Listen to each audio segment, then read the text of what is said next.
આજના વિડીયોમાં જાણીશું ગુરુ પૂર્ણિમાનું મહત્ત્વ, વ્રતકથા અને મહિમા. ગુરુ પૂર્ણિમા શું છે? અષાઢ સુદ પૂર્ણિમાના પવિત્ર દિવસે ગુરુ પૂર્ણિમા ઉજવવામાં આવે છે. આ દિવસને વ્યાસ પૂર્ણિમા તરીકે પણ ઓળખવામાં આવે છે, કારણ કે આ દિવસે મહર્ષિ વેદવ્યાસજીનો અવતાર થયો હતો. તેમણે ચારેય વેદોનું વિભાગીકરણ કર્યું, 18 પુરાણોની રચના કરી અને મહાભારત તથા શ્રીમદ ભગવદ્ કથા જેવા મહાગ્રંથોની રચના કરી સમગ્ર માનવજાત પર અપરંપાર ઉપકાર કર્યો.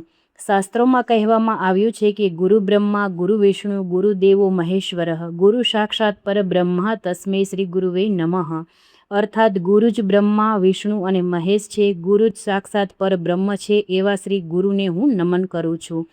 ગુરુ વિના જ્ઞાન પ્રાપ્ત થતું નથી. ગુરુ જીવનનો અંધકાર દૂર કરી જ્ઞાનનો પ્રકાશ આપે છે. આ દિવસે ગુરુના ચરણોમાં વંદન કરવાથી બુદ્ધિ, વિદ્યા, સુખ, શાંતિ અને આધ્યાત્મિક પ્રગતિ પ્રાપ્ત થાય છે. જે વ્યક્તિ પોતાના ગુરુની નિષ્ઠાની સેવા કરે છે, તેના જીવનમાં અનેક વિઘ્નો દૂર થાય છે. આ દિવસે વ્યાસજીનું પૂજન કરવાથી શાસ્ત્ર જ્ઞાન અને સદબુદ્ધિની પ્રાપ્તિ થાય છે.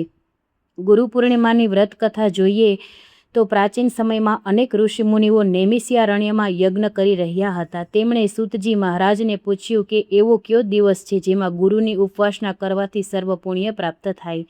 સૂતજી મહારાજે જણાવ્યું કે અષાઢ સુદ પૂર્ણિમાનો દિવસ મહર્ષિ વેદવ્યાસજીને સમર્પિત છે.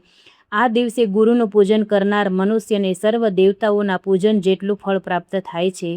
એક વખત એક ગરીબ બ્રાહ્મણ ખૂબ જ જ્ઞાનવાન હતો, પરંતુ ગરીબીના કારણે દુઃખી રહેતો હતો.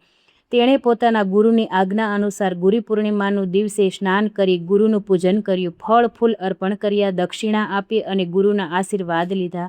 ગુરુની કૃપાથી તેના જીવનમાં સુખ, સમૃદ્ધિ અને માન સન્માન વધવા લાગ્યું. ધીમે ધીમે તેની તમામ મુશ્કેલીઓ દૂર થઈ ગઈ. આ કથાનો ઉપદેશ એ છે કે ગુરુમાં શ્રદ્ધા અને સેવા કરનાર ભક્ત પર ભગવાનની કૃપા સદાય વરસે છે. વિડીયો ગમ્યો હોય તો લાઇક, શેર અને સબસ્ક્રાઈબ કરી કોમેન્ટમાં જય ગુરુદેવ જરૂરથી લખજો. તમારા ગુરુજીનું નામ પણ લખજો. જય માતાજી.